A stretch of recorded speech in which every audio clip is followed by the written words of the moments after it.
And live is going now. The bulldozer Matt Tremont, the eight-time deathmatch tournament winner, the former two-time world champion, the owner of H2O Wrestling. And if there is one podcast to listen to, that is the Deathmatch Russell podcast. Let's get ultraviolet, motherfuckers. And good evening once again, fans. You're listening to the Deathmatch Russell podcast.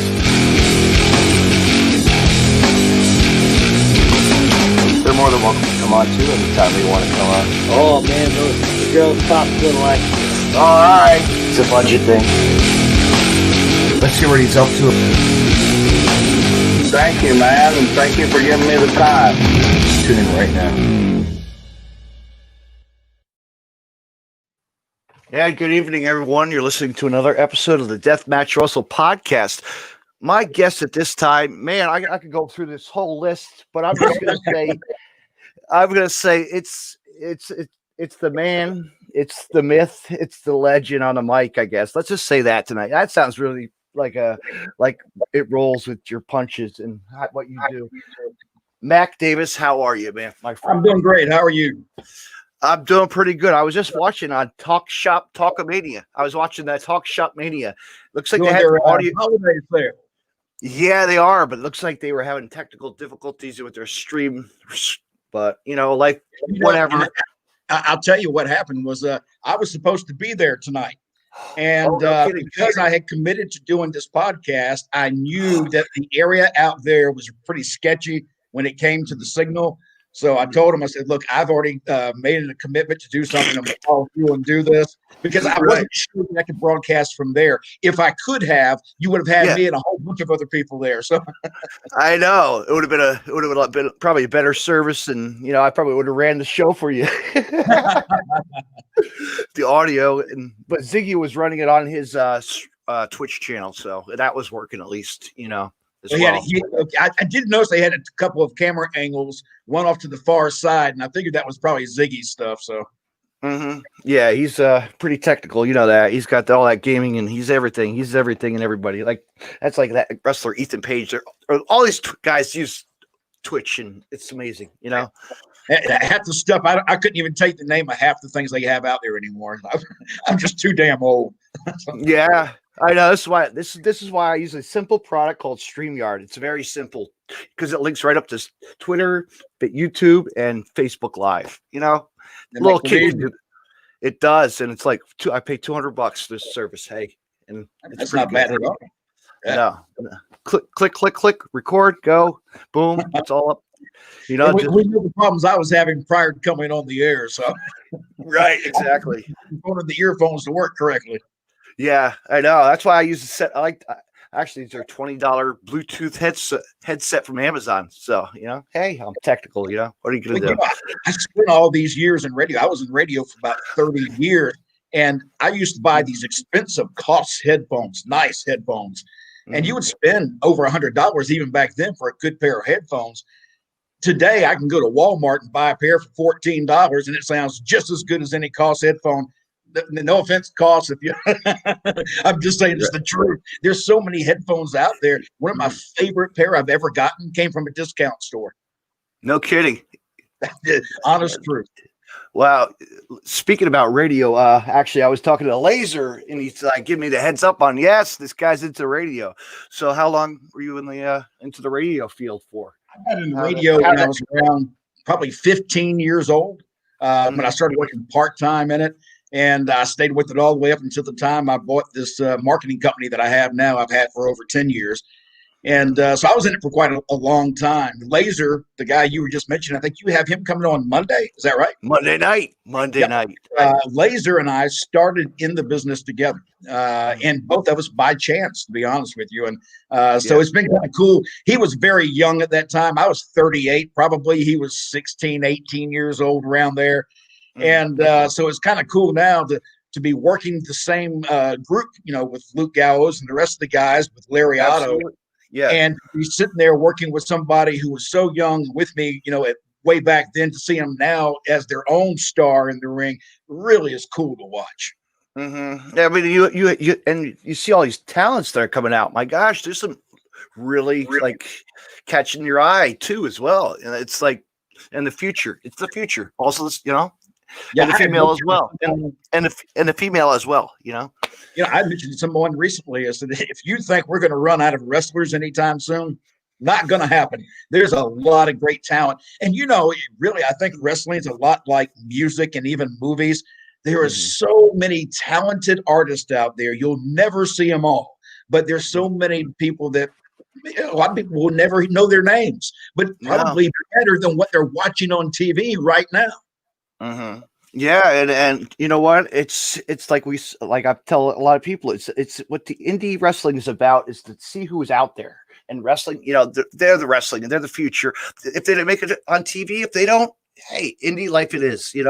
It's okay. You don't even really need TV as much. I mean, TV is great if you can get TV, but the independent scene is so healthy right now. It is. Aside from the COVID issue that we're having, but it's just really it's so popular that people can leave those big feds and go around and work different groups. Go to Japan, go to Mexico, work in the States, and still make near as much money as they were making in one of the big guys. Absolutely. It was like ECW. How long ago was that company around for? My God, WCW. How long ago? WWF. Now we have AEW, which is, you talk about opening the doors for a lot of talent to have more places to go and work. Now, it was really the beginning when you had Cody Rhodes and Nick Aldis. When they built that feud, they built the independent market at the same time because you never knew. That was the big secret, I think, of AEW and that whole drive. They would pop up in independent federations. People never knew if they would be at a show where they might show up.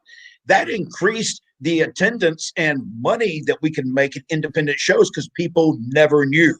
And I think that is still alive. I think you're going to see more of that happen when COVID is gone. And I think that's really cool. I think that people now, even in smaller towns, have a chance to see talent that they would never see any other time. No. And I'm sure you noticed that I'm at the shore, Jersey Shore, and we'd have a lot. We're East Coast is covered in wrestling.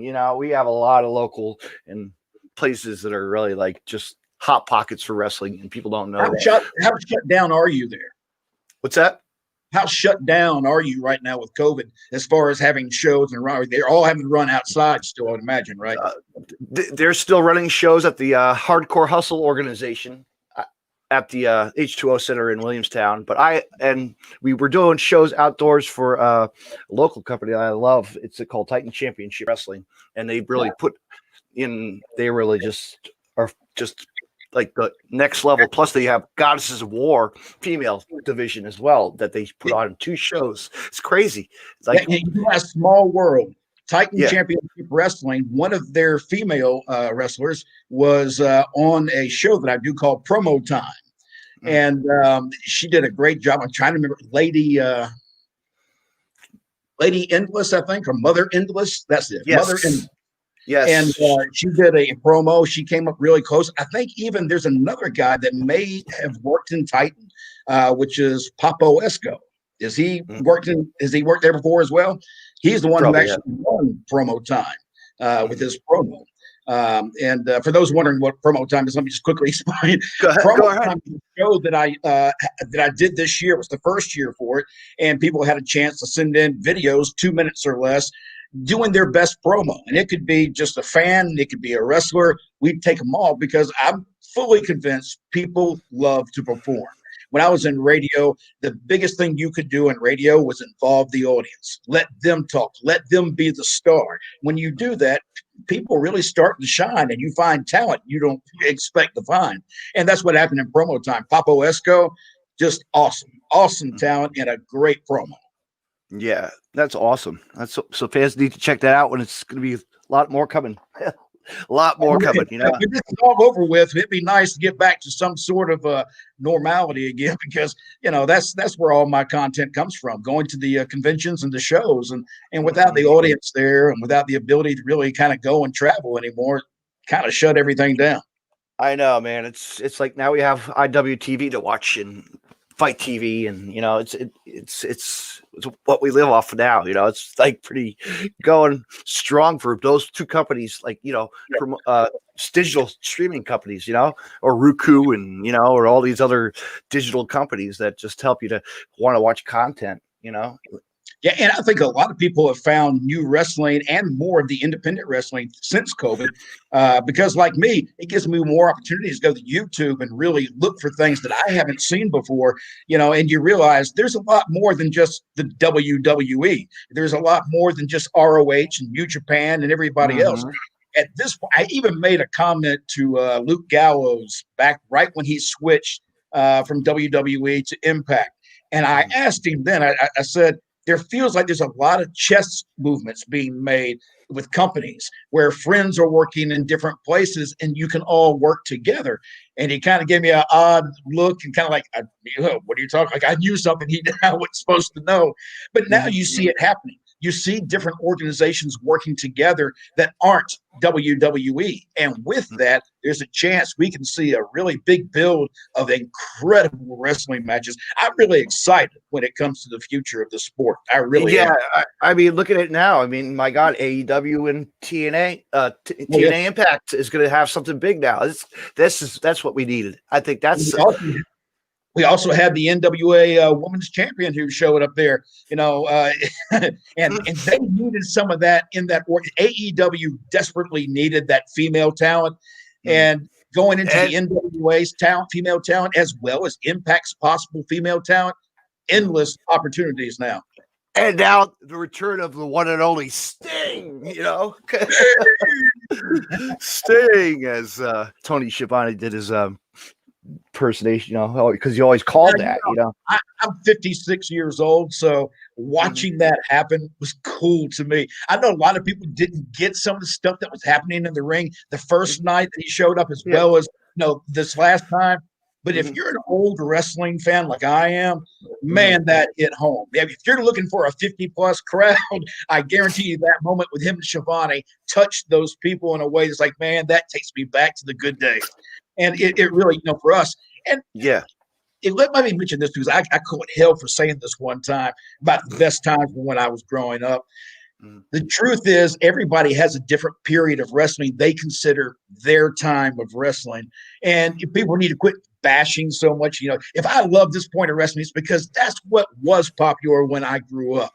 Your stars and my stars, if we're 20 years difference in age, are going to be different because we had different generations of wrestlers that we watched, but it goes back to saying the amount of talent that we have out there. There is so much talent that I'm excited for the future. I really am. Just see this young talent that we work with in Lariato Pro Wrestling is incredible. Some of the talent. Laser's coming up. You've had some of the other talent. I've seen in other interviews that you've had. Lariato is a hotbed of new upcoming independent wrestlers who are working with the stars of Impact so they can grow and become much better.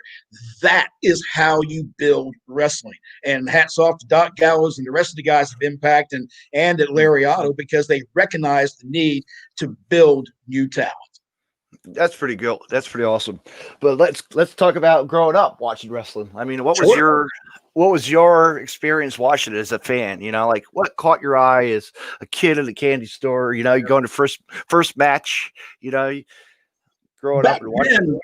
Back when I was growing up, wrestling. Well, first of all, I was the only one in my family. And not even my friends. I was the only one. I was a closet wrestling fan. I'd watch it when I could.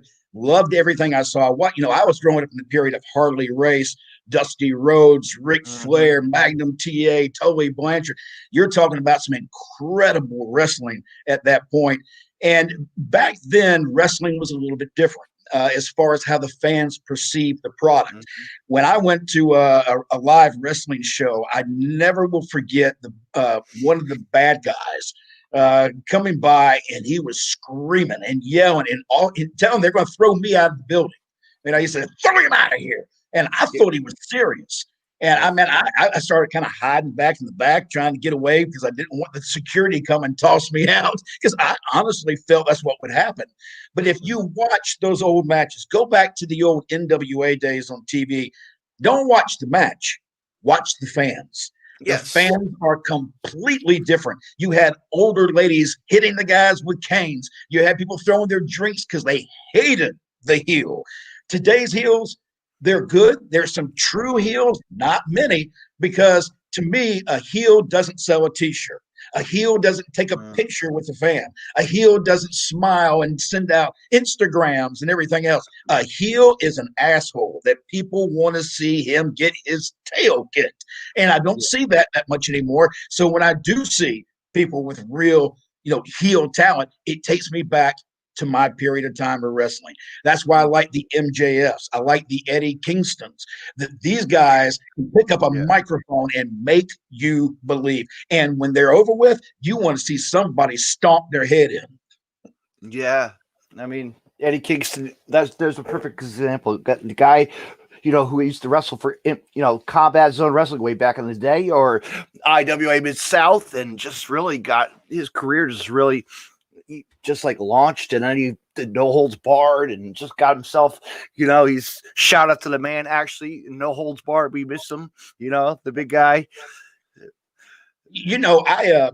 Eddie, to me, there are very few people who will grab a microphone, look in the camera, and when you watch them, you feel like they are truly that character. He's not putting on anything else. There's something very raw with Eddie that makes him real. And whether he's bigger or smaller than the talent doesn't matter. I believe that he's crazy enough to go hurt somebody. And that's the power of Eddie. I mean, Eddie, I remember when he first started his career, I actually got to see him as the King of Diamonds, really come out of his shell, really on the mic, and just to see what he was like on early scene, and just, it's amazing now. Eddie's from up your way, is he not? Yeah. Bronx, I believe. Did you ever see Eddie work in indie matches anywhere around there? Oh, Game Changer Wrestling to IWC to just Jersey All Pro Wrestling, big promotion that was around for a long time, and that really had a career. I'm sure you noticed that. I'm sure you've seen that on the indie scene. That was like a popular company that really had your Kingston to Samoa Joe to you name it. Everybody would Necro Butcher to the Hooligans to Sammy Callahan, and all the big names that you would hear. And Necro Butcher, now he wasn't doing well. Yeah, he wasn't doing too well the last time I heard about it. How's he doing now? Necro looks okay. He's on the couch. I see him on the couch drinking a beer. He posts every day. He's doing all right. Good. Yeah, that was I remember watching him, and then boy, he's another one of those guys that kind of makes you go, "Ooh, wow!" This guy is believing everything he's doing here. Yeah, he's done it all, though. Yes, he has. He's made a career from here to Japan. So, man, think about it. But Eddie really was just that kind of really just he'd go to company to company, indie promotion to indie promotion, beyond wrestling. Now there was a promotion that really people never. I wish I could go to Massachusetts all the time, but you would have to travel, But you're like, yeah. There's a bunch of them out there right now. Actually, there's one with Teddy Long as the general manager, which is SWE, I believe it is. And they've got a really good following. Tim is down there, Tim Storm. There's just a bunch of folks down there. That's a show I'd like to go see. I'd like to see the ones up on the East Coast. I'd like to go to a West Coast show just to experience a wrestling show on the West Coast. Probably my favorite place I've ever watched the show had been Madison Square Garden. That was just incredible. You feel the life of that building when something's happening. It's almost like a heart pump. You can see the people almost moving in unison as it's going. You're like, wow. It's just an incredible feeling. And again, I was lucky because that was just before COVID shut it down. Well, I think I think my favorite moment was WrestleMania 5 in Atlantic City. Oh boy. Well, that's that is history, buddy. $50 ticket. My dad. I like telling a story. I'm sure you heard it on my podcast. I'll tell it again. I like telling it over and over. But as a fan of wrestling, 9-year-old kid. 9-year-old kid. I was like about 9. My dad got tickets for. I said, "Let's go to I want to go to WrestleMania," And I was like, "Okay." My dad got us tickets for Atlantic City WrestleMania, and so we go there and we go all the way up. We sit up in the nose. We're in the nosebleeds. We're way up in the nosebleeds. 5 rows away is doing. Guess who's on commentary? Jesse the Body. Oh And man, yes, and Gorilla Monsoon. And oh to look down on the ring, my God, you could look down and you hear the thump of the ring. You could hear the thump from the microphone. It was like, wow, was that the one of the atmosphere. first times that you actually fell in love with wrestling? No, actually, yeah, for the WWF. Well, I mean, wrestling really was like a treat for me because like wrestling would come around, like to the areas and you would want to travel. It's like I saw Cactus Jack versus Doug Gilbert. Like, come on, like early days of wrestling. I saw what is it? My first like pay-per-view actually was like we went to a high school gym and they were putting it on a Titantron, like on a screen, and it was King Kong Bundy versus Hogan in the steel cage. The old metal cage? Yes, the old blue, but to see that on. But there was a local school that caught my, that I was blessed to be like a rat. Like I heard about it through friends, and like they were wrestlers of course. Well, they weren't wrestlers at the time, but it was called Iron Mike Sharp's Wrestling School. Iron. Oh yeah. I know exactly what school you're talking about now. Yeah. Mm-hmm. So they, for $5, I'd go every Saturday and watch wrestling, and I'd watch X-Pac as the 1-2-3 kid before his career really launched. Like, my God, you'd see Nova from ECW, you'd see Malice from WCW, The Wall, and Freddie Blassie would be there once in a while. Sergeant Slaughter, like everybody would come to the door. But I got special. I was really like at an early age. My dad, same young age in school, we had an ice palace in town, and NWF wrestling came around, and I got to see Bruiser Brody inside a steel cage versus Julius Smokes. Wow. And Dr. D and Dr. D, David Schultz, and the Fantastics. Like, my God, it's like, yeah. I would love to have seen Bruiser when he was wrestling. I never got to see him live, and that's one of those wrestlers. And there's not many that I haven't met over my time, but Bruiser Brody is one. I've met his wife Barbara. I met her at a convention, I think it was last year. Sweet as she can be, very nice lady. We had a good talk, and I was actually looking forward to meeting her again because I wanted to sit down with the camera and actually talk to her about Brody and just talk about the life that she had to through her eyes as he was wrestling. But he was an incredible talent who was unfortunately taken away. But it's just that he had one of those believable talents. Even the wrestlers were scared, to get in the ring with him sometimes. They didn't. Lex Luger, that's a perfect example. He crawled out of the cage to get away from him because he didn't know what the guy was doing. He was no-selling him all through the match, and Luger was going crazy. Like, man, this guy's crazy. I'm out of here. I got another story for you. With one of your good friends, Bill Apter. Oh yeah, Pro Wrestling One. I went to Pennsylvania. It was there was a convention going on. It was Wrestle Reunion 2. Okay, in what is it, like the Pennsylvania?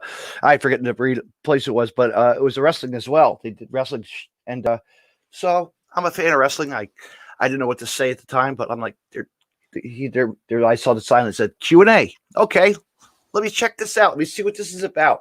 So I go over there, and there's a panel of people, and Mick Foley was up there. And so I got on the microphone. I asked Mick Foley, what was it like to fall off? What was it like?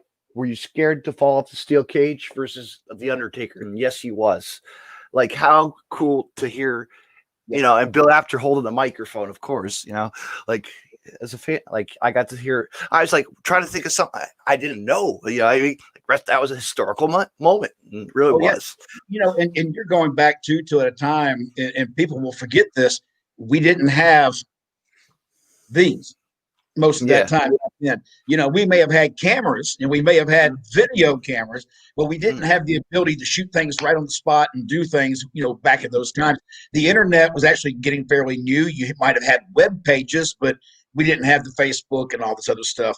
You know, so when you heard news like that, when you asked a question like that, it's a question that, as far as you know, has never been asked, and one that you really is just incredible to hear, you know, because you haven't heard it somewhere else. Today, you might hear that question, you know, 1,000 times, whereas back then it was different. I know it's like an old, you know, I am old, but I do miss certain aspects of the business pre-internet, because the ability to hide things and have the ability for the illusions to take place were much easier. Storylines were, you know, you could take a storyline, drag it over an entire year, because you could work those matches town to town to town and really refine those matches. So when you got into your last one, you know, it was a huge match.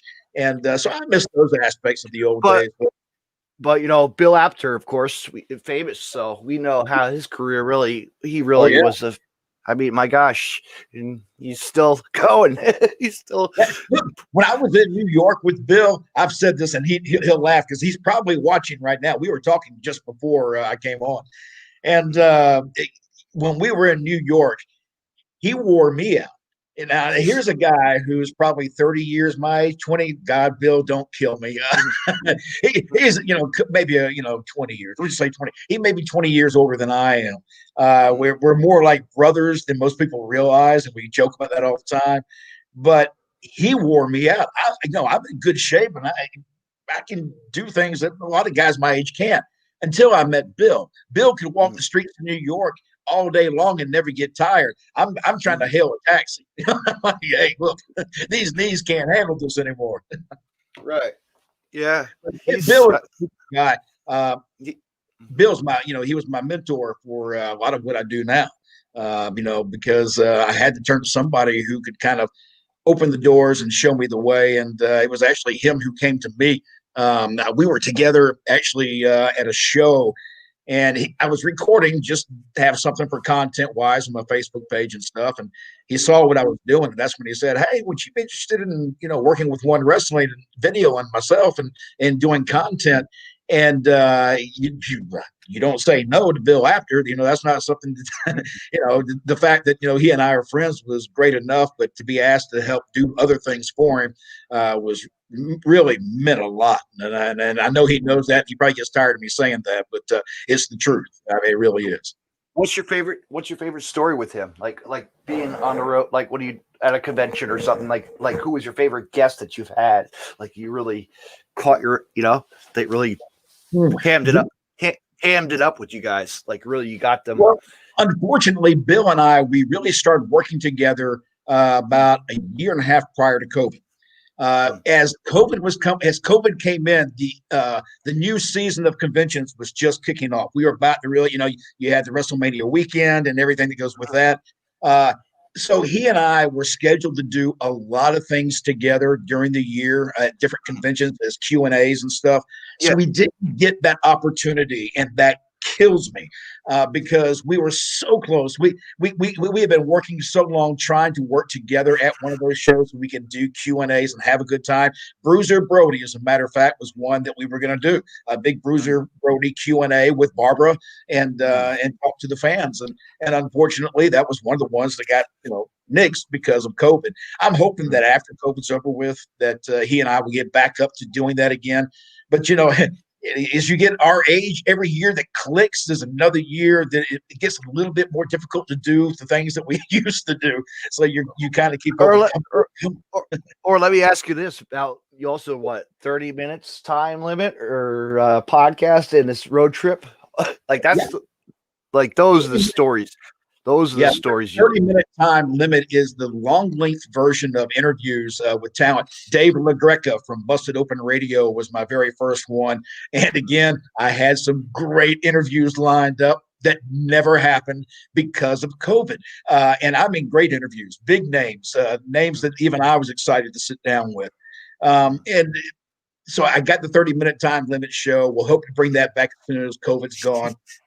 Road trip. Now, I'm still continuing road trip off and on when I have the ability because I work with Lariato Pro Wrestling, and because that in turn means that I'm working with Impact Wrestling's talent. It gives me the opportunity to talk to a lot of the guys, do little bits and promos with them.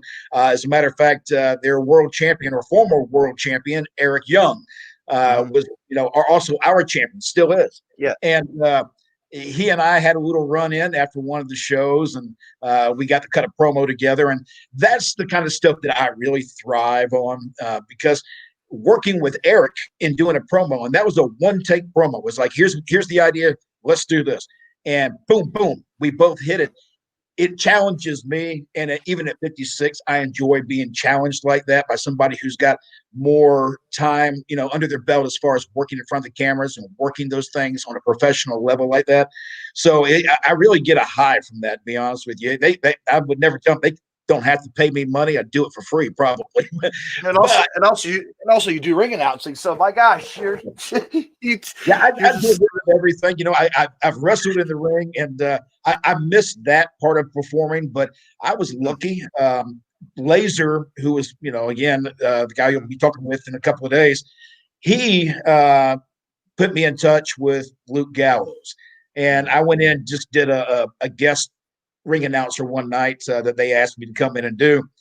And then I got asked to do it again by the big guy himself. And when that happened, it was like, okay, I need to learn how to turn this into something that I'll enjoy. Because at first, when you're a wrestler and you're saying, we want you to do some ring announcing, I'm like, man. Do I do? Yeah. But I realized this is an opportunity to learn more about the business, maybe cut some promos with talent without being physical, because of my age. I can still do some physical work, to be honest with you. But if my wife's not listening, I feel like I might still have something left in me to pull, some type of a match off.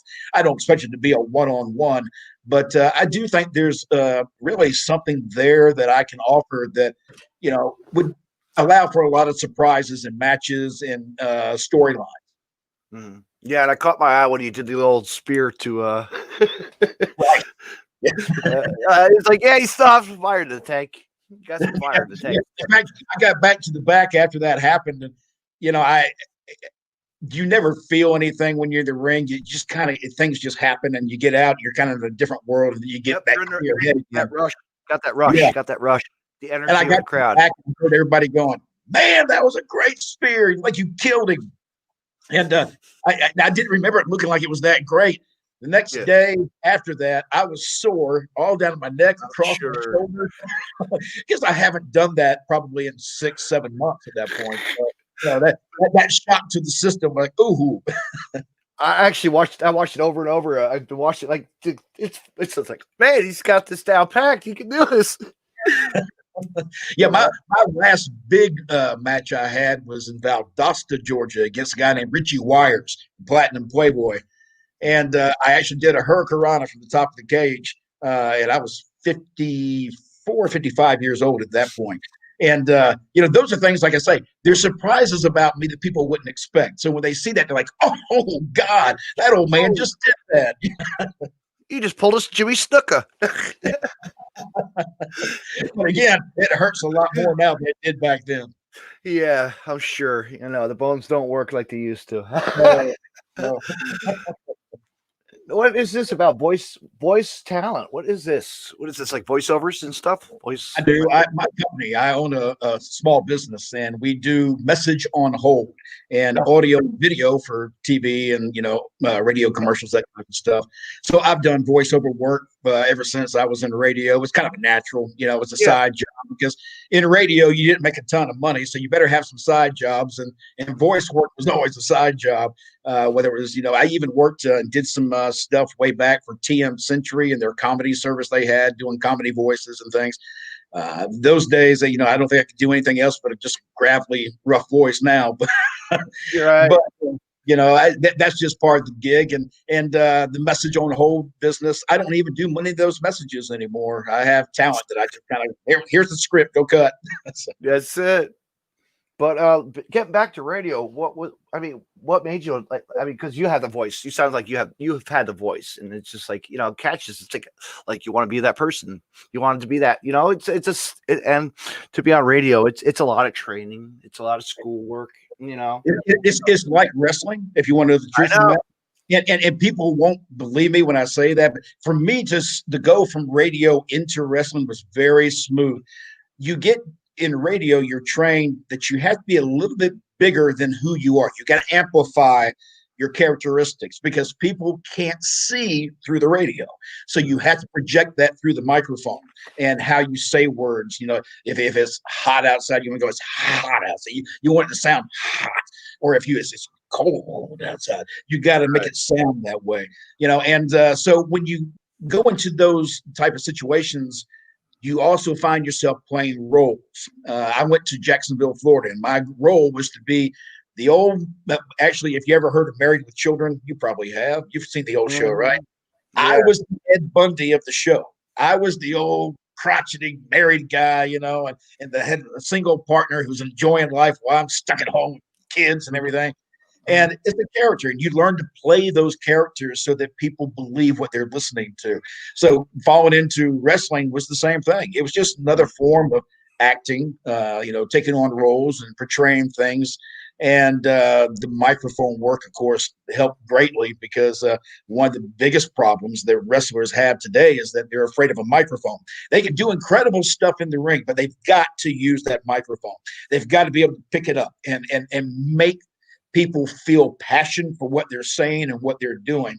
And so it allowed me to work with a lot of talent that didn't have great microphone skills.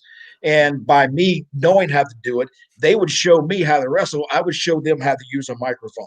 And together we actually create a lot of magic. There have been several talents like that realized, I had something to offer and I realized they had something to offer. So we took each other both up on it and made ourselves better. That's exactly. It's like podcasting. We choke on our first try. Look, you're going to hit a brick wall.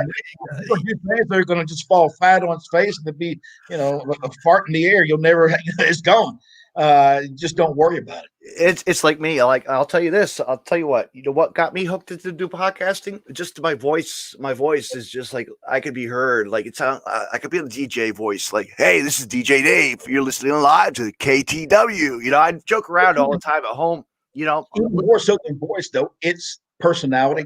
It's everybody can have a great voice, but if you have the ability just to be yourself and crazy, I can sit here. If I got a good, I'll stick it out. I don't care. What you see is what you get when you're with me, and I think that's what makes great talent when it comes to radio, television, acting, anything else. If people can feel what you're doing and what you're saying and doing, I don't give a damn what they think. I'm going to be me, and they're probably going to enjoy it because I'm more me than trying to fake, being somebody else. But you know what? Podcasting to me, it's a hobby, and it's a give back to wrestling, and it's a thank you for all the wrestlers and whoever is involved, everybody in the business. It's just a way of as a fan, just as a fan growing up, it's contributing to the business. Really. Oh yeah, and as wrestlers, we appreciate that. I know, a lot of people probably don't hear that, but the wrestlers truly do appreciate people who support what they do in independent wrestling. I've always said this, and I will say this to the day I die: wrestling families are the fans, the wrestlers, the ring announcers. We want to know how everybody's doing. You can go to because you know why? Somebody for a while, you're worried about, are they okay? Has somebody checked on him to make sure he's okay? Yeah. We've all become family in one way or another. And that happened. Wow. Let me tell you this, Mac, and after this, we'll become good friends, and it's really cool. as a family, like wrestling is our family, and be good friends. And I'll make my way to Georgia. Who knows? I'll see a show at Laureano, and Yeah, and maybe be at a convention, and all of a sudden we run into each other like, hey, that guy. Yeah, who's he? Yeah, and when you do that, everybody feels like they've already known you forever. It's never, you don't have to break any ice or anything else. Everybody just feels like, oh, I know who that is, and that happens. When I went to my first convention after coming back after 10 years and putting out a few videos before I got there, nobody's going to know who I am. Yeah. I was surprised. People come up going, aren't you the guy that does that show? And you're like, wow, you watch that? Because, you don't know who's watching most of the time. And you might have somebody come up to you and say, hey, on your page at the time, hey, love what you're doing. But you don't see them out in public. So when somebody stops you like that, it's like, boy, that means a lot. I appreciate that. Yeah. Yeah. Now another guy we have to give props to in the business is a guy that really works hard. And shout out to Dave Ronaldo of Boot and Heel. There's a guy who's really puts the grind and work wrestling and trying his best to get everything just right for the business, and he does. Yeah, there's a lot of good, hardworking people out there right now in the business, and there's also a lot of shysters out there in this business. I know all about it. Buddy. It's just nice to see people who really want to apply their talents to something they love. And you can usually spot those guys. You can have a lot of people talk a big game, but when you meet them, you can tell, is that real or is it not? And if people think they're fooling others, you're not. Trust me, you're not. Yeah, I know all that about. I learned that over the years as a wrestler. As a fan, I knew the ins and outs. I got to learn a lot, which is something. Now, let me ask you. I'm just curious. The death match name of this show. Were you a big death match fan? Do you love death match? I love it. I just love the sight of blood. I was always a hardcore type of guy, Yes, I was Mick Foley. Mick Foley inspired me. Okay, yeah. So he really was like the first guy to really caught my eye in hardcore wrestling to do the death matches in Japan, and with Terry Funk and Bruiser Brody, of course, and the Madman Pondos to the Nick Mondo, Nick Mondo, sick Nick Mondo, and everybody, like all the wrestlers in the world, Homeless Jimmy's. Current death match wrestling, you here for that? I love it's busy. It's killing the business. It's a new level of excitement that the fans want to are in awe. It's a thing that's being like, wow. You're doing exactly what's happened in wrestling. We're trying to give them too much. Fans, they don't need to see you go through light tubes and then fall off the roof and then get back up and go get slammed on top of the hood of a car and then get picked up. And the reality is gone because everybody knows that guy is dead right now. There's certain things they do, I think, goes overboard. Give the fans just enough. Make them want to come back and see it again next time. And not like I always have an ambulance haul somebody off. Like I always tell everybody, deathmatch wrestling, and it's true. It's an art. It's an art how they do it. And you better have a certain level of ability to withstand some pain. That was one of the things that kind of helped me. I have a high pain tolerance level, I guess. Especially when you're in the ring, when you're in there, that your adrenaline is running so high that you don't feel much. And but I was always doing, hardcore type matches. I would be doing a dog collar match. I'd be in a steel cage. That's the kind of stuff that appealed to me. I like deathmatch wrestling, but but if you go back and watch the original stuff, that's what it was about. It really was. The original stuff's a lot better than this new stuff now. The new stuff now, I think it was Joey Janela right before he went to AEW, he did a spot that he's lucky he's not paralyzed. For what? A hot dog? Maybe $50 in some cases. I'll tell you what about Joey. I'll tell you what. There's a guy who I saw at the age of 16. Okay, I saw him start his career before he even launched. And which really was like a hot dog and a handshake selling tickets out of the Cardi promotion that he worked at was called NWS. Yeah, it was a shitty promotion, but whatever. It really was. It was just the same and wrestler. again, you have guys like that that But maybe he has incredibly talented, but are putting but their he lives stepped down up. for very little. But he's a local and he's still doing it, man. And like he's just made a name for himself. He can, and he works for Game Changer Wrestling. Which I mean, come on, there's a guy who has his own spring break. Like my gosh, you don't have that on a WrestleMania weekend. No. Like, and it really kills in what they do to, you know, and shout out to Brett for that because Brett Lauderdale of Game Changer Wrestling. You know, that's one my CLS. I like the merch. It's just a great company. I've been a part of them for a long time. You know, Now, you've been around. I don't want to guess your age, but I'm going to guess your 30s, 40s, somewhere around there. I'm 43. Okay, yeah, I was going to say 40s, but I didn't want to. Let me grow the beard back out. I'll grow my beard again. Okay, it's winter time almost. Right now, I usually have this trimmed down. I'm just letting it grow during the holidays. So.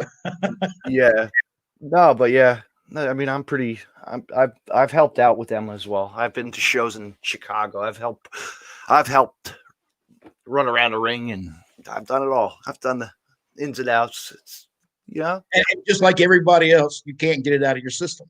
It is once it's injected in your system, that's it. You're not going to get rid of it. I love putting a chair. I don't know what I just for the heck of it. I was like, you know what? I could put up a chair. I could set chairs up. This is not hard. Come on. I don't want any money. I just want to do it for fun. You know, just help out. Run around with weapons in my hands. I know how to make weapons. I you know, all that crazy stuff. I've dealt with that, built structures, and you know. Sounds like you've had a lot of fun in the wrestling world, which is cool because you know, a lot of people don't get that experience, especially to work close with some of the guys and kind of see how the business works. And you know, even at our ages, I know that if you got into wrestling at a young age, that you were still around during a time when the business was still being protected. You know, more so than it is now, which is part of the problem with wrestling. You know, we've let too many secrets out, and the truth is we need to come up with new illusions for the fans so they become interested again. Absolutely. You know. So, what movies have you watched that or documentaries that are catching your eye? There's a lot of good stuff coming out.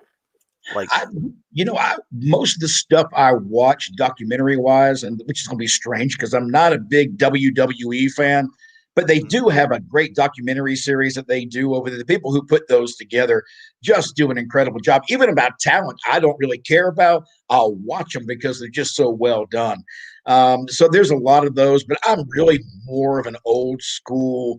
I like watching the old tapes and the old interviews. You know, back when.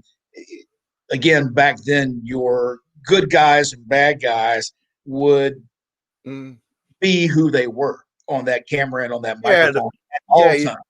The Bobby the Brain Heenans, the Weasel, you know, the old Weasel. I mean, they were who they were, and if you met them out in public, that's who they were. Today, it's different. You know, people now go, okay, well, that's his role. How is he in real life? That's what's kind of killed the business. We don't allow the ability to believe that, you know, this guy could really, you know, maybe hurt me. He's a little unhinged. I'm not sure about this guy. And those are the things that I want to see come back. I think you're seeing some of that happen now, to be honest with you. There are little signs of it now that somebody said, hey, let's try something a little bit different, but it's actually been done before. And I'm seeing that happen now. Fans are not even asking questions today. That's good. It's quiet. We don't care. I don't like that. Ain't nobody paying attention to us. That's all right. It's a conversation. It's okay. You know what? That's what I don't care about. Which is cool is you can hide these comments and nobody even knows they're on. Because you get that one person. Oh yeah, you know. But Saturday night, and people are at shows right now. So, I think the only show Fight TV. Oh, actually, there's two shows. There's a women's show going on tonight. Synergy Pro Wrestling, female show is going on. females division show. I think tournament is going on, and ICW's no holds barred. Any great female wrestlers that you were really kind of keen on watching? There's so many talents. You could go. Wow. I mean, you have your. There's a lot of local talent or just people that you've seen on TV just recently, like that Lady Frost. You have your Freya the Slayer. You have your just like these people are coming from she's from Alaska, like my golly came out from. You have when you see this talent, do you wonder why they're not on TV versus some of the people that are on TV? Mm-hmm. Yeah.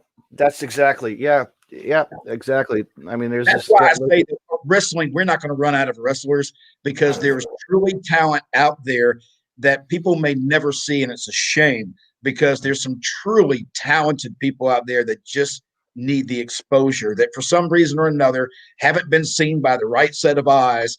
Because when you do watch some of these programs and you watch some of the work in the ring, you're like, I watched this guy over here or this girl on YouTube, and man, it was incredible. And yet they're letting this person wrestle. It kind of makes you scratch your head. But I think you also like talents like there's this lady called Vicious Vicky who's on the Goddesses and for Titan, and she's really just a local. She's got a good strong background of wrestling. Just gonna be one of those people that just keep your eye out. Keep your eye. You have your Gabby Ortiz. She's related. Shout out to LSG, the one and only. Really busts his ass for the business too. Really, talents are just. We did get an appearance. We did have actually it was Mother Endless versus Charlie Cruel. We had Charlie Cruel is a really good. She could be like one of those people that could be seen, and she just got she was at a show and she got sent to the hospital for some reason. Wow! But was this part of the show or was this legit? It was a casket match. How you go at Halloween? But yeah, please come back. There you go. The chance just to tell you right there, the talent like that is what you want. Okay. From also like another talent there's so many talented people are just you can look up and down the list of people, female talents that are I've seen some on the independent scene and I'd like to see more. It's because while there is a lot of female talent out there, there's not a lot of great female talent out there. A lot of the women and I'll catch hell for saying this, and I'll never cut myself off, but I'll say it anyhow. There are a lot of women who wrestle who look good in a wrestling outfit, but can't necessarily wrestle. And I think that we have too many of those versus the talent in the ring that can truly go. And I want to see talent that can go. I want to see these women do matches just like guys can. And I don't care what anybody says, they can. There are women who can wrestle a match just as well as any man I've seen. And I'd like to see more of those girls step up. Mm-hmm. Yeah, and they need to. You're right about that. And you know what? The future is now, so we'll see what happens. I mean, if there's any time to get yourself together in wrestling, this is it. The time is so good for talent to find jobs and to travel and really hone their craft that if they're not doing it, they're doing themselves a major disservice. Major disservice. Mm-hmm. No, those wrestlers who want to just try their luck, and if not, they just they don't even want to be bothered no more. But let me ask you this: would Larry Otto ever do a female show? I think if we had enough talent around that we could do an all straight female show, yeah. I don't think that'd be a question. I don't think it'd be something you'd want to do all the time because or like an intergender show. There you go. How's that? Now, intergender, I can't speak for Lariato because I really don't know their feelings on that. This is a weird topic for a lot of people. They don't know if they like it or don't. I don't think it hurts. Let's remember that even in Lariato, a lot of those guys are from Impact. Their world champion at one time was a female. So, I would guess that Lariato probably wouldn't have a problem with intergender matches by any means. But I think they have to be done right, and they have to be done in a way that makes them believable. You just can't throw any female wrestler in a match against a guy and expect it to fly. I think in the case of Impact, when they put that championship on her, I think that she was believable against Sammy to make that happen. Mm-hmm. That's just me, but she was believable. Mm-hmm. Yeah. I'm talking about Tessa for people who are wondering what I'm talking about. I didn't know what to say her name or not. But Tessa, I thought was a very good talent for going after that championship. And I thought Impact needed that to make them stand out a little bit at that time, to be honest.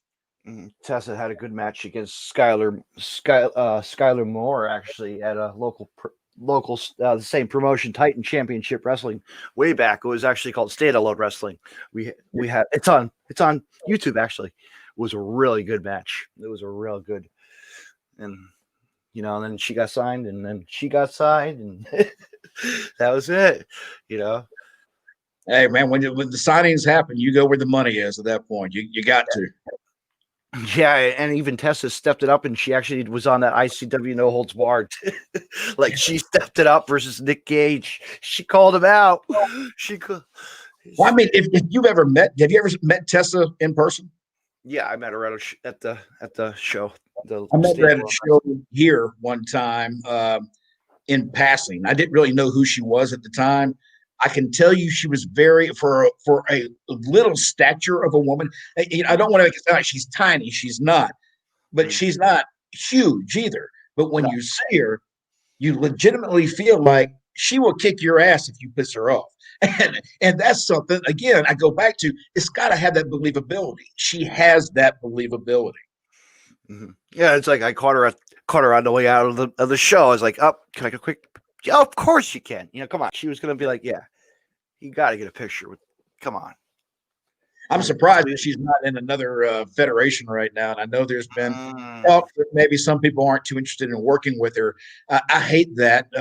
Whatever the problems are, I hope they work themselves out, because I really feel like Tessa would fit into AEW very well. And I'd like to see that happen. I think they could use that talent in AEW. But if you have a talent that could be a cancer in the locker room, then you don't want that. No matter how good the talent is, it's not worth having them there. I don't know that she's that way. You hear stories. I have a hard time believing that she could be that bad as people make her out to be. I think there's a lot to be said for a woman who stands firm in her beliefs and what she wants to do in her career. And maybe people don't know how to take that sometimes, and maybe that's the case. But whatever it is, she needs to work that out amongst these guys and get back to work in the ring again with one of these companies, so that she can benefit from them and they can benefit from her. Let's get into tag teams. There we go. Who's catching your eye in tag teams? That's the way to talk. Let's see how we're mixing it up. This is what I wanted. Right? This is perfect. Can't leave the tag team division. I'm a big believer in a tag team being a tag team for a long period of time, not just some overnight thing. So, you got the Young Bucks that you can look at. A lot of the tag teams now, unfortunately, are high spot tag teams and cruiserweights. I want to see a big guy tag team. I want to see a tag team that dominates, more like the Road Warriors did back when I grew up. That was a tag team. Rock and Roll Express, that was a tag team. Midnight Express, that was a tag team. They would do moves that worked with one another and they complemented each other. In the WWE, for example, now they just throw this guy and this guy together to make them a tag team. And, let's see what happens. Tag teams don't work that way. The Steiner brothers, there's a great one right there. If you can't perform like the Steiner brothers in the ring as a tag team, you're not a tag team. because you don't know how to use each other's strengths to get the other guy over at the same time that you're tagging. The quick tags, the tag off where you're dropping an elbow, just all kinds of crazy things. But today's tag teams, most of them, when it comes to tag teams, it's really AEW. They probably got the best tag team division of anybody right now. I do like New Japan Pro Wrestling. I'll tell you that. I like the more of the hard, snug work that they do. I like seeing people be a little stiff in the delivery because fans believe it more. They want to see that impact. They want to hear that impact. And New Japan can be very brutal sometimes to watch. There you go. It's like Ring of Honor, man. You got one tag team that's always been there, and they're still there. The Briscoe brothers. My God, there's another good example. The Briscoe brothers are a believable tag team. They have been. I don't know if they ever not been a tag team. See, to me, I can't remember them not being a tag team. I mean, I know they've done things on their own, but they've always been a tag team. Yeah, and that's what I think that tag teams need. They need to have that history. Even like they have a good. Their story can go on and on. Like their story promos are really good. Like they'll go out in a field with a shotgun and go duck hunt. So and again, they're believable. But now you look at the tag teams now, and you're just like, but let's look at the indie scene. Let's talk about like Laureato. Okay, we have some tag teams that are really gonna. People are catching their eyes on, and it's like these guys are going to be the future. You have your Bryce Cannon. Like here's a guy who could work a mic. There's a guy. Bryce is somebody who recently we had a conversation. We'll put it that way. And I was pretty much letting him know that I've noticed his work has gotten much better. His mic skills have gotten much better. I wanted him to know that because I don't know how many times people hear that in wrestling where somebody says, "Hey, look, I want you to know I've noticed, the change and how much growth you've had," because they need to hear that. And he is one of those guys.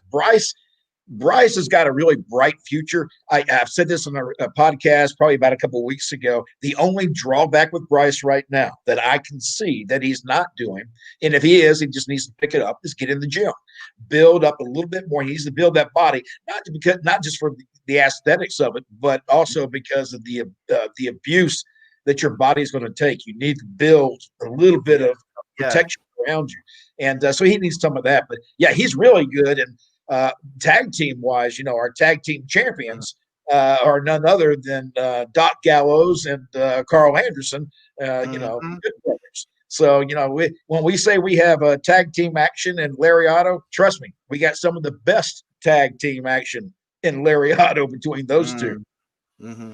Yeah, we've seen the feuds already, so it's going to be something for the next time or go round. When it comes back, and I'm sure something's going to happen. We know it. That's the beauty of wrestling. You never know what's going to happen or when it's going to happen. That's what I said. That's what I told Bryce. I was like, paybacks are a bitch. You might have to do something just to, or his partner Pepper Bottom. Cornelius Pepper Bottom. Yes, there's another guy with good mic skills. He's pretty. You can tell when I like calling his name in the ring too as a ring announcer. I love the name because first of all, you can play with that name a little bit, to really make it look bad, and the fans just the name itself just lends itself. People start cracking up laughing as soon as they hear it. Pepper Bottom. You get around a bunch of Southern guys down here, you get rednecks hanging out. They're going, Pepper Bottom. What the hell's a Pepper Bottom? And another guy who's really catching. And you actually saw him tonight on also on the Talking Chalk Talk Mini. You saw actually the Pusher. Okay, come on, Hi. Tyreek. My gosh. Yes. Yeah, we did a promo. Mm-hmm. We were doing a Q&A show at a Golden Corral. Yes, you were. Yeah. And he was cutting his promo, and I came up behind him. I was like, "Oh no, this is just too good." So we had a little bit of fun. He's another guy who really is. He's so into this to the business that he wants to help and he wants to learn. And he can he can trip over his feet sometimes, but then he gets right back up and does it again.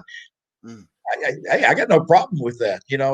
You can screw up, but if you pick yourself up, admit that you screwed up something, and you're going to make it better next time, I'm all for you. As long as you keep wanting to do better, you can hang out with me any day. Yeah, I saw him doing some. Little stuff on the Talking Shop. He was doing a couple gimmicks that we have probably seen already. It's great. Yeah, I saw him on a show recently too. There's a brand new show with Doc Gallows and Ziggy. I think they're doing a show together, and that was pretty funny. And it was seeing Ty sit there. he just doesn't care, and that's again one of the roles. Somebody who just doesn't care. Tell me what you need, I'll do whatever it is. Right, exactly. Man, but there's other guys as well. We could go down the list. There's so many talents, like on Lariato. When it comes to the talents in Lariato, there's so many. And we really try to rotate that talent. So for me, if I were to list you the talent for Lariato right now, it would probably make your head spin because I don't even know if I can remember them all. I don't even know if I've had them on the podcast yet. See, yeah, there's some that you haven't had on the podcast. I don't think that you can do. I know we'll have to. Oh boy, there's so many guys there that are really need that exposure to get out there. Even if nothing else, this is something I try to tell guys all the time. When you have a chance to do podcasts or anything else, do them because it gives you the opportunity to get that training. That's part of the job of what you're looking at. Mm-hmm. Yeah. If you're not willing to do media, then this is the wrong business because media and promotions of the events are majorly important. And so you need to know how to do that. And this helps you learn how to use a microphone, how to talk to a camera or anything else. Although whenever I have a guest on, I always mention, the next show that you're going to be on and, the next event and the next event and the next event. And then, to keep plugging promo, to help them build that. It's like, if you want to tell people about pro wrestling tees, he's like, make sure you go buy pro wrestling tees and buy my t-shirts. And that's at Mad Mac Davis. And if you want to go to Teespring, they even got better shirts over there right now because I got a more variety right now. So it's teespring.com, the Steel Scorpion. Either one, great shirts, great designs. And that's the kind of stuff guys need to be learning to do so they can sell some more merch. It's like me at bootandheel.com. Check out bootandheel.com for your Deathmatch Russell podcast. And it really is. It's catchy. It's just it rolls with my name, That's right. That's when you want to be creative with like podcasts. Like nobody has like a tombstone or that's why it's like that's a cool logo and it's poppy. And I had a friend who was a designer, drawer, that worked for Combat Zone Wrestling as a photographer. And I was like, this person's perfect for what I want my logo to look like. And, but I got to get rid of some of these old names on my, banners and just want to update them with like Lariato and some catchier names, You'll be surprised coming up in this new year with Lariato. I would suggest that you keep your eyes on Lariato real close. There's a lot of things that have been talked about, and the plans for 2021 look really good to the point that I'm even excited about what this new year is going to bring. Mm-hmm. Yeah, I'd like to add a nice logo to that company too. We'll have talks about sponsorships eventually as well. 2021. I want to get some. Yeah, get us out of 2020. God knows, get us out of. That's why I want. That's why I want to switch the logos around, get some fresh ones up there. Hey, look, Ty will set you up, right? Huh? Yeah, Ty will set you up. I'm sure. Yeah, but we're doing what we'd like to do. We're having fun, and wrestling's where it's at. And I think we did. I mean, even like right now, I'm thinking, what else would I be doing on a Saturday night Now I may be watching the Impact pay-per-view, Mm. but Yeah. other than that, normally what would I be doing if I'm not doing a show? I'd rather be doing this because it's doing what I love. I love talking about wrestling. I love this business, and so it's never a burden to do anything when it comes to this business. Yeah, it's like, you know what? It's what, 9 o'clock now? How long we been on? 30 minutes or less? I don't care. We can go as long as we want. Yeah, I sat there. I was like, man, we've been talking for a while, hadn't we? I've had podcasts over an hour. I could go longer, and Now, I think we just went over that, didn't we? I think we did, but the streaming services add more hours so, to the stream. So hey, thank you. But no, yeah. But whatever, wrestling, man. It's like ask me about, like, I probably mentioned it. I always tell everybody every time, what was your experience like, David, as a fan being on TV for Sunday Night Heat? Like, I got to be on TV, I've had my spots here and there. And they come when you least expect them. Mm-hmm. And most It's people, like, it's like and, yeah, like I was in a part of The Wrestler. Okay, 5 minutes of fame in a row, Jersey All Pro Set Wrestling Arena. very cool. I know. Yeah, that's actually one of my favorite movies. Go figure. But I thought it was a well done movie. Yeah, it really was. They said they were working on something else, I think, to get another one out. They need to. There's supposed to be another one. There's supposed to be a Vince McMahon biography being put together too. I hear. I think HBO or ESPN one is doing that. I'd be curious to see how that is. Vince is a unique character over the years. I think Vince is way past his prime. I'd rather see Vince step back, to be honest with you, just for his own sake and for the company's sake. I think it's time that he lets Triple H or Paul, whatever you want to call him, do what he can do. He does a great job with NXT, and it drives me crazy to see those talents come from NXT to the main roster, and then they flounder because they don't know what to do with them. It's like, well, hell, you built their character at NXT. What do you mean you don't know what to do with them? How stupid can you be? But just keep your eyes out for these guys on NXT, because a couple of them are from a lot of promotion, Combat Zone Wrestling and from Beyond Wrestling and Limitless, all these other promotions. John Moxley came from CZW too, didn't he? Mm-hmm. I thought he. But there's a talent that's really, there's two talent. Actually, yeah, they're both from really CZW. Keep your eyes on a guy named Joe Gacy. Just got signed. Really top talent. Like he's wrestled with Drew Gulak and the Gulaks. Like if he's wrestled with Drew, then he's got to be pretty good.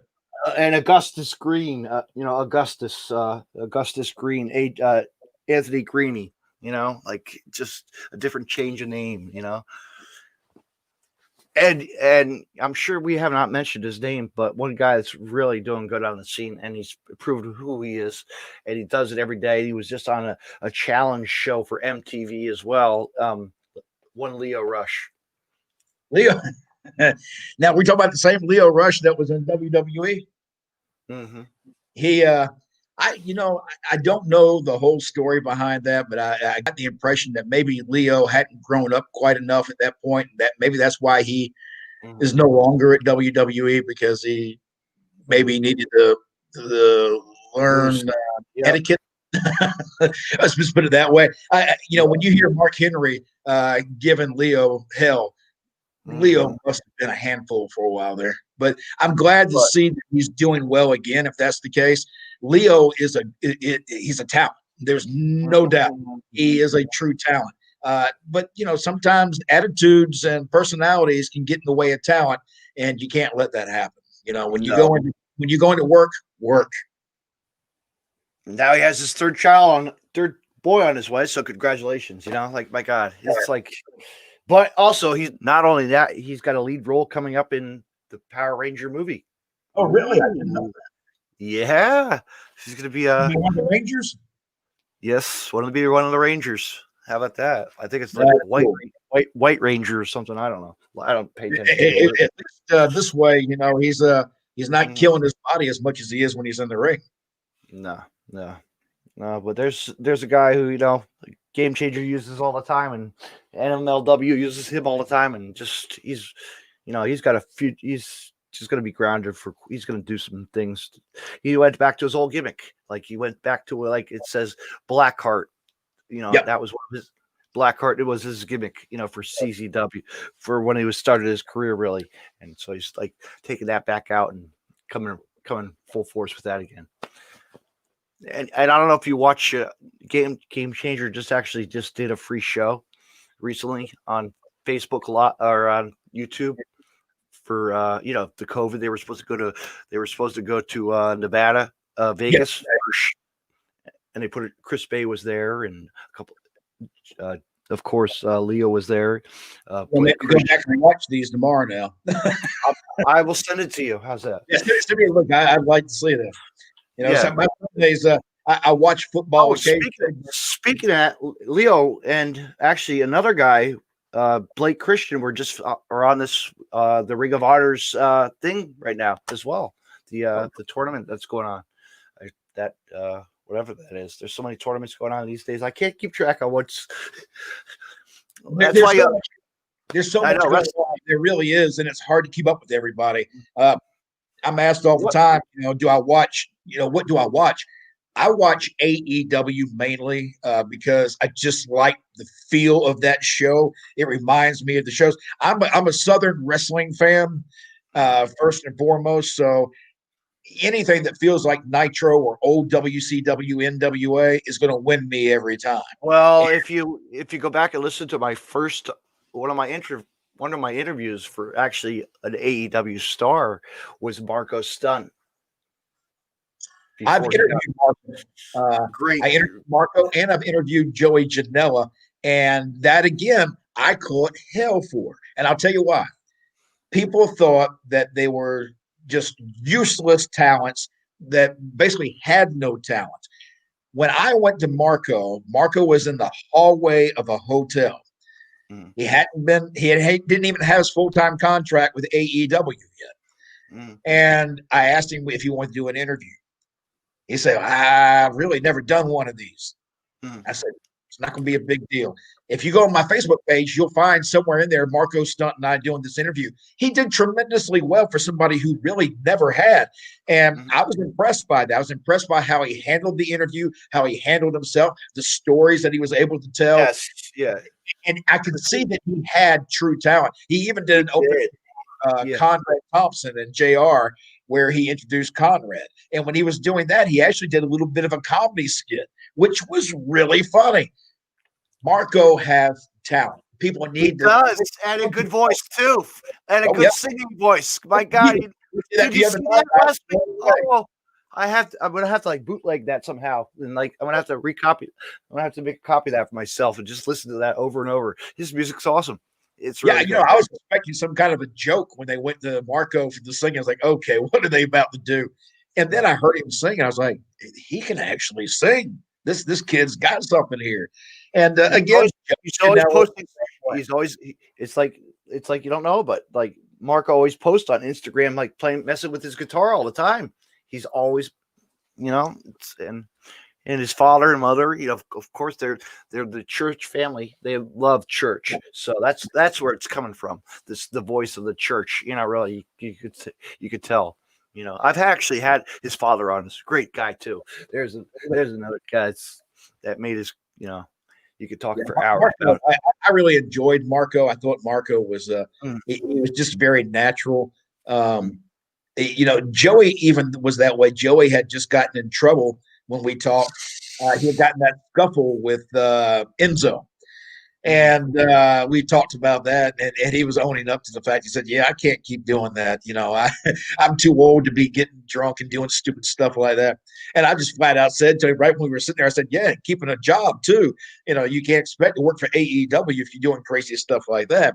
And he got it. You could tell he already knew, I got to clean my act up. And since his initial Impact into, well, I shouldn't say Impact, but since his initial Role, debut yeah. AEW, he's changed quite a bit. His body style, everything. Yes, he's got a good tag team right now. Look at that with Sonny Kiss. There's another. My gosh, Everybody, and again, now that's a tag team you wouldn't expect to really work that well, but they do. But Sonny Kiss, yes, is another indie talented person who's been around like local promotions on the East Coast and New York and West Coast, and she's been, Sonny's been he's been around. Yeah, it's amazing. It's just really good career. Person that's I'm really excited by the new talent that we see. In AEW, one of the things I made a comment to was that people didn't know who AEW was. They were laughing about all these people. We don't even know who these people are that they're bringing out. Nobody's ever heard of them before. Well, here we are a year later, and the majority of those guys are all stars now. So don't tell that AEW doesn't know what they're doing, because they do. They've made stars out of unknowns. But what they need to not do is have the Billy Guns, the Sons, the Billy Gunn and Fowler duo. They don't need. Let the Sons go on the camera. Let them not just. You know what I mean? Like, I think they're trying to just give them the rub, to kind of help build that character. I'm curious to see. Let's see where it goes, and if something happens, eventually, if Billy Gunn and his son were to break up, and maybe the son went against the father, that could be an intriguing storyline. So if they play things right, things could work out for the best. I'd say give it time first before we jump on them too much. I think that in the next year you're going to start seeing things flesh out that'll start making more sense. Yeah, you're right. I'd say Mark. I'd say MGF, but I've had an altercation with him in the past. I can't. I've got it. I want to tell you a story about. Well, I have a picture on CZW. He did a whole gimmick where he was hating on fans for toilet paper throwing, right? And so he had his lawyers come in, sign a contract, this and that, yada yada yada. That other guy that's with him, he was on the dark side or whoever. I don't know, Dark Force. I don't know, one of those guys. Johnny Silver, one of his guys, and so I go on Twitter, and I threw a roll of toilet paper right at MJF and bullseye, like unexpected, but weeks go by, I go onto Twitter, and I'm like, he's talking about something about his parents' house, and so I was like, yeah, I'm gonna take a shit in your toilet bowl, and then I got blocked on Twitter right after that. It was great. It was great. He's always in character, which I love about MJF. Yeah.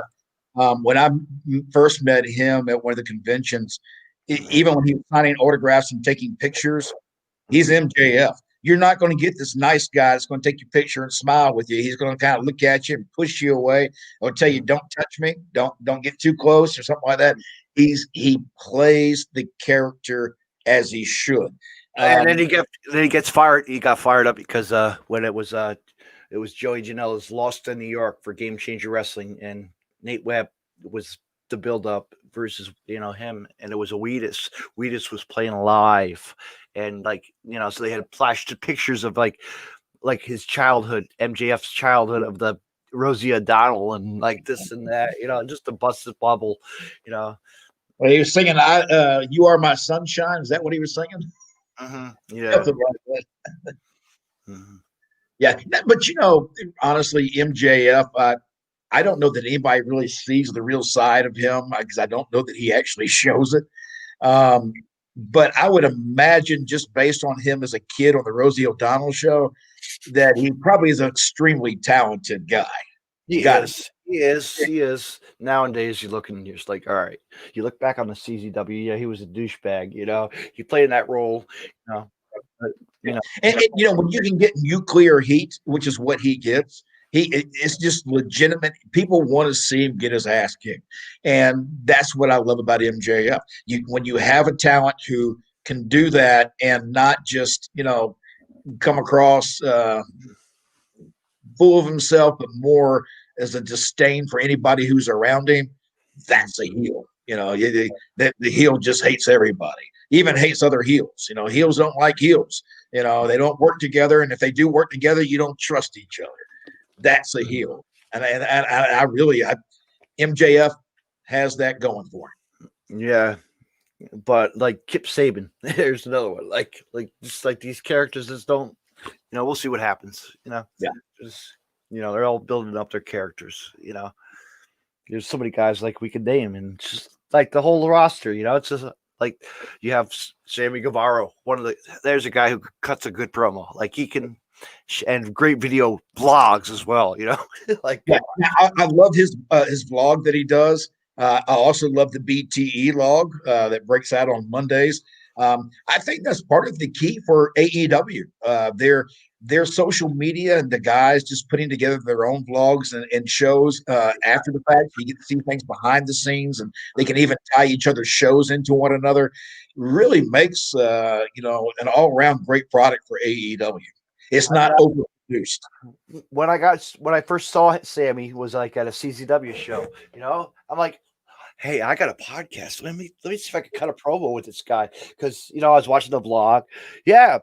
Go to where can you get your merch? SammyGuevara.com. You know what I mean? Like, this really caught your eye. Like, and he was like, yeah, all right. Make sure you'll buy this Deathmatch Russell pin too.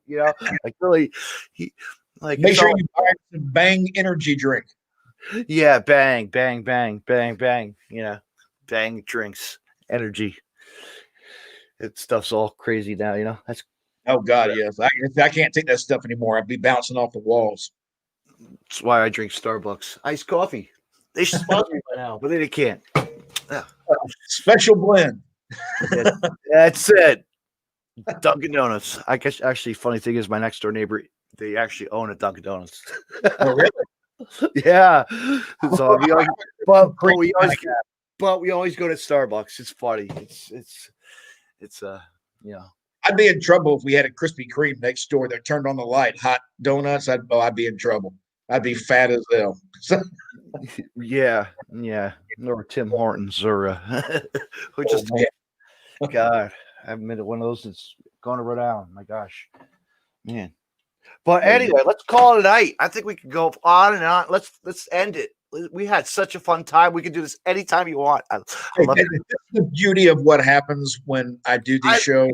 It's like more guys just talking about wrestling, and that's fun for me. Anytime you want to come back on, you're more than welcome to come on my show. Thank you. I certainly appreciate it. Don't forget to stop by and see me on Facebook or Twitter. Wait a minute. Wait. Okay. Bam! There. See, that's how to do it. There you go. Everything you need is right. Whoop. The camera's kind of up. Yeah. There we go. Right here. Lariano Pro. Yes, check it out, fans. And don't forget to also, you can go to Pro Wrestling Tees, and that is Mad Mac Davis at Pro Wrestling Tees. A lot of designs. And also on Teespring, it's the Steel Scorpion. And there's a lot more options on Teespring right now, only because Pro Wrestling Tees, it is so busy right now. These guys are cranking out stuff. They're just, they're probably just loaded down, especially after Sting about broke them when he broke the new record for new T-shirt sales after his first appearance on AEW. So. Actually, you know what? Want to hear something about the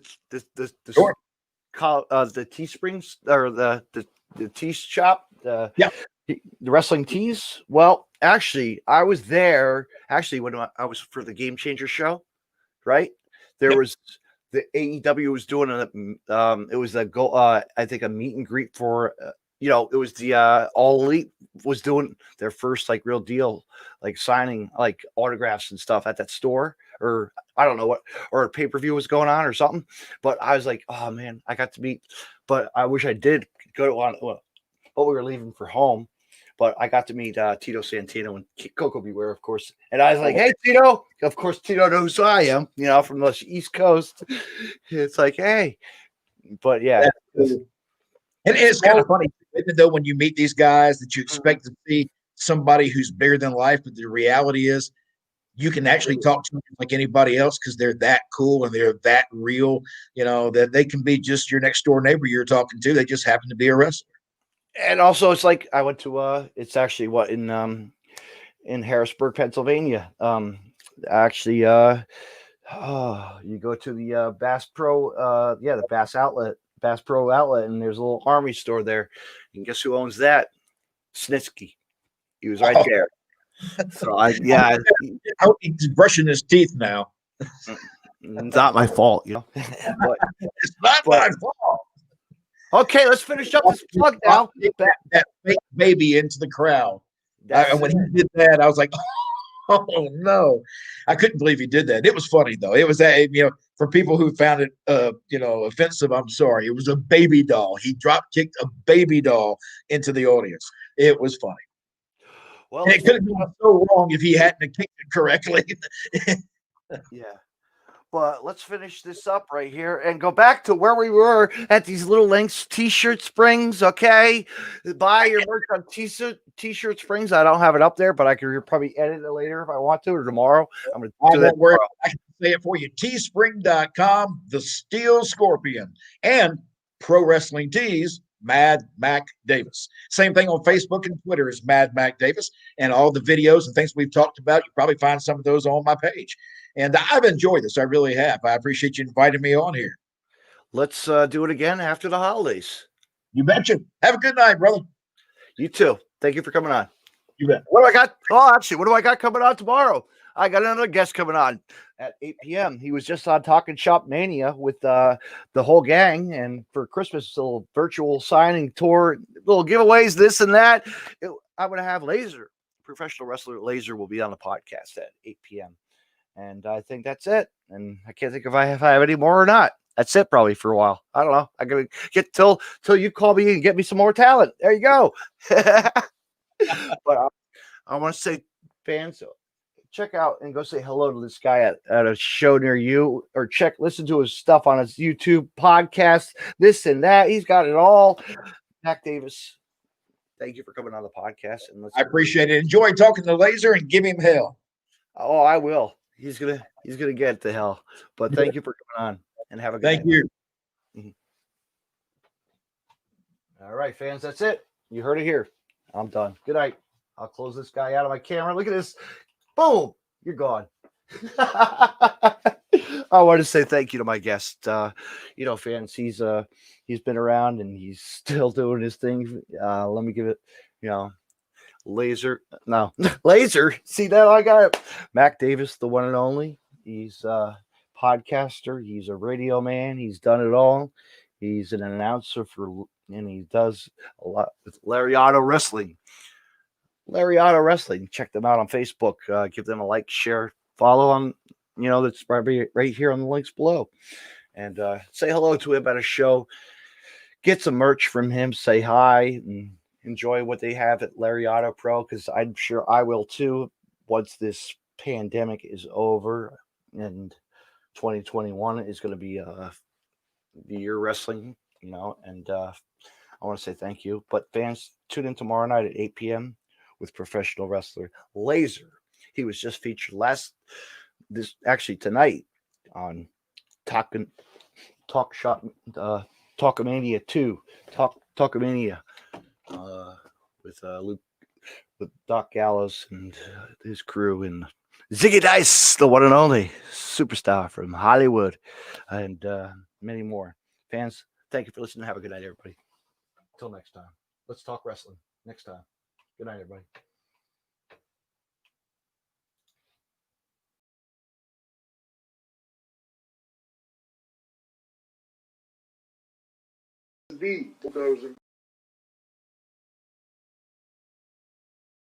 You can find more Deathmatch Russell podcasts on the following social media: deathmatchrussell.com, follow on Twitter at DavidNJ32, and on Facebook, facebook.com/DJDaveNJ32. Find me on Podcast City Network at podcastcity.net, facebook.com/Podcast City Network. Hit the like button and share, and on Twitter at Podcast City Net. You can hear Deathmatch Russell podcast on Stitcher Radio and on iTunes. Hey, wrestling fans, check out bootandheel.com for all your independent wrestlers, apparel, and more. Also, check out Deathmatch Russell podcast as well. www bootandheel.com.